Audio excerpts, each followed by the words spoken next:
Good morning everyone. हमारा first व्याकरण का चैप्टर है वन विचार। लेकिन वन विचार को जानने से पहले हमें यह समझना आवश्यक है कि भाषा क्या है, हिंदी भाषा क्या है, हिंदी भाषा का उद्भव कैसे हुआ, कौन सी लिपि में वो लिखी जाती है। इन सब के लिए हमें वन विचार को समझने से पहले इनका ज्ञान होना आवश्यक है। ठीक है, सबसे पहले हम भाषा को समझते हैं। भाषा क्या है?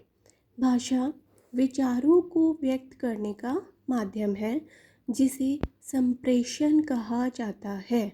संप्रेषण क्या होता है? Means communication.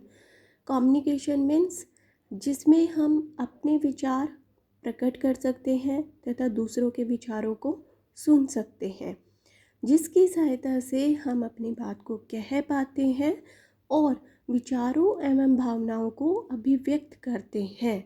भाषा शब्द की उत्पत्ति संस्कृत की भाष धातु से हुई है, जिसका अर्थ होता है बोलना या कहना या अपनी वाणी को प्रकट करना। इसलिए इस प्रकार हम कह सकते हैं कि भाषा भावों या विचारों को अभिव्यक्त करने का माध्यम है, जिसके द्वारा एक व्यक्ति अपने विचारों या भावों को प्रकट कर सकता है तथा दूसरों के भावों और विचारों को समझ सकता है किसी भी भाषा के माध्यम से।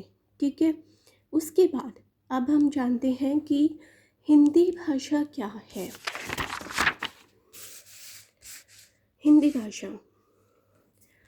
हिंदी भाषा देवनागरी लिपि में लिखी जाती है।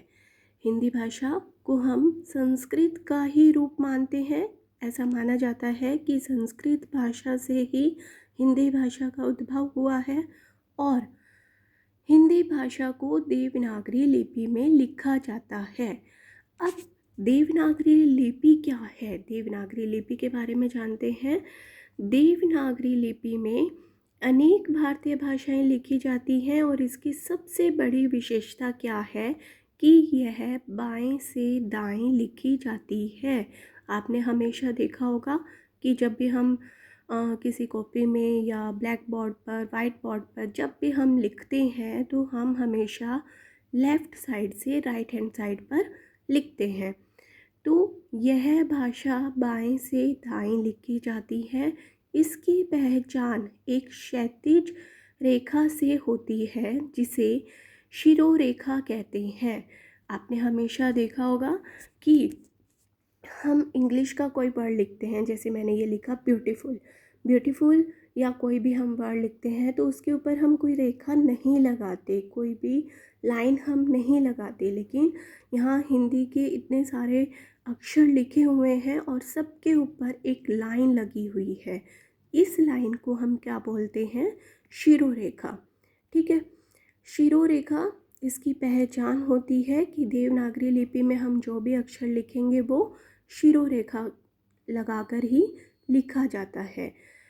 संस्कृत, पाली, हिंदी, मराठी, कश्मीरी, हरियाणवी, भोजपुरी, पंजाबी आदि अनेक भाषाएं और बोलियां देवनागरी लिपि में लिखी जाती हैं और देवनागरी लिपि विश्व में सबसे प्रयुक्त लिपियों में से एक है। यानी कि देवनागरी लिपि में अनेकों भाषाएं और बोलियां लिखी जाती हैं और ये सबसे प्रमुख लिपि मानी जाती है और हिंदी भाषा भी देवनागरी लिपि में लिखी जाती है। ठीक है, अभी हमने देखा भाषा क्या है, हिंदी भाषा क्या है। हिंदी भाषा मतलब संस्कृत से उसका उद्भव हुआ और उसे देवनागरी लिपि में लिखा जाता है। लेकिन देवनागरी के बारे में तो हमने समझ लिया। लिपि क्या है? लिपि या लेखन प्रणाली का अर्थ होता है, अर्थात किसी भी भाषा की लिखावट या लिखने का ढंग कि उस भाषा को कैसे लिखा जाएगा, कैसे उन वर्णों का जोड़ किया जाएगा, कैसे उनको लिखना है। जैसे देवनागरी लिपि में अभी बताया कि शिरोरेखा होना जरूरी होता है। ठीक है, उससे उस भाषा को लिखावट या लिखने का ढंग ध्वनियों को लिखने के लिए, अर्थात ध्वनियों को जो हम बोलते हैं, वर्ण बोलते हैं, शब्द बोलते हैं, उनको लिखने के लिए जिन चिन्हों का प्रयोग किया जाता है वही लिपि कहलाती है। लिपि क्या होती है? मीन्स किसी भी भाषा को लिखने का ढंग प्रकट करना कि उसे किस तरह से लिखा जाएगा, वो हमारी लिपि कहलाती है। ठीक है, अभी वर्ण, हमें वर्ण विचार पढ़ना है। सबसे पहला फर्स्ट टॉपिक हमारा वर्ण विचार है। इसीलिए वर्ण क्या है? वर्ण भाषा की सबसे छोटी इकाई को कहा जाता है। वर्ण क्या है?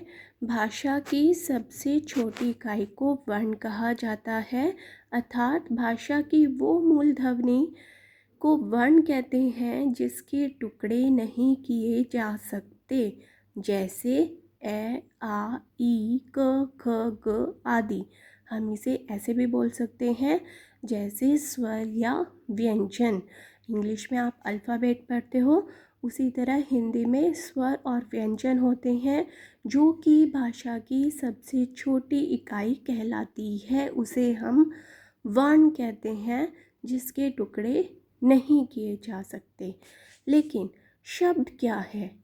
वर्ण तो हमने पढ़ लिया, अभी शब्द क्या है? एक या एक से अधिक वर्णों से बनी हुई स्वतंत्र सार्थक ध्वनि ही शब्द कहलाती है। आप देखो, जैसे इसमें हमने लिखा है नयन, कमल आदि। ठीक है, नयन, कमल आदि। नयन, न, य, न, 3 शब्दों से मिलकर बना है। न, य, न शब्दों नहीं बोलेंगे, सॉरी, वर्णों से मिलकर बना है। इसी तरह क, म, ल, कमल 3 वर्णों से मिलकर बना है और ये एक स्वतंत्र सार्थक ध्वनि कहलाती है, इसीलिए इसे शब्द कहते हैं। ठीक है, अब पद क्या होता है? पद सार्थक वर्ण या वर्णों के समूह को शब्द कहा जाता है, परंतु जब कोई सार्थक शब्द वाक्य में प्रयुक्त होता है तब उसे पद कहते हैं। ठीक है, अभी एक उदाहरण देखना कि शब्द, मान लो मैं लिख देती हूँ कि विद्यालय राम जाएगा, तो ये एक उपयुक्त वाक्य नहीं बनता।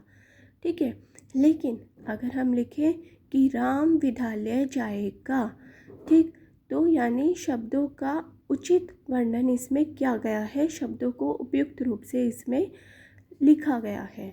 सार्थक वर्ण या वर्णों के समूह को शब्द कहा जाता है, परंतु जब कोई सार्थक शब्द वाक्य में प्रयुक्त होता है तब उसे पद कहते हैं, जो कि व्याकरण के आधार पर भी उचित माना जाता है। जैसे राम विद्यालय जाएगा, इसमें 3 शब्दों का वर्णन किया गया है और 3 शब्दों को व्याकरण के आधार पर प्रयुक्त किया गया है, इसीलिए इसे पद माना जाएगा। ठीक है, अभी हमने भाषा के बारे में पढ़ा, उसके बाद भाषा क्या है, फिर हिंदी भाषा। हिंदी भाषा देवनागरी लिपि से लिखी गई है। देवनागरी लिपि दाएं से बाएं लिखी जाती है और दाएं से बाएं लिखने के साथ साथ इसके ऊपर एक शिरोरेखा होती है। ठीक है, और लिपि क्या होती है? लिपि मतलब लेखन या प्रणाली का अर्थ होता है जिस किसी भी भाषा की लिखावट या लिखने का ढंग, उसे हम लिपि कहते हैं। इसी तरह अब वर्ण क्या होता है? वर्ण भाषा की सबसे छोटी इकाई को कहा जाता है जिसके हम टुकड़े नहीं कर सकते, जैसे ए, आ, ई, कै, ख, ग आदि। शब्द एक या एक से अधिक वर्णों से बनी स्वतंत्र सार्थक ध्वनि ही शब्द कहलाती है, जैसे न, य, न एक वर्ण हो गया, य दूसरा वर्ण, न तीसरा वर्ण, 3 वर्णों से मिलकर एक शब्द बना नयन। पद सार्थक वर्ण या वर्णों के समूह को शब्द कहते हैं, परंतु जब कोई सार्थक शब्द वाक्य में प्रयुक्त होता है तो उसे पद कहते हैं, जो कि व्याकरण के आधार पर भी उचित माना जाता है, जैसे राम विद्यालय जाएगा। ठीक है, अभी हमने ये सब पढ़ा, उसके बाद हम फर्स्ट चैप्टर स्टार्ट करेंगे वन विचार। ठीक है, अभी के लिए इतना ही। रिवाइज करना अच्छे से। Thank you.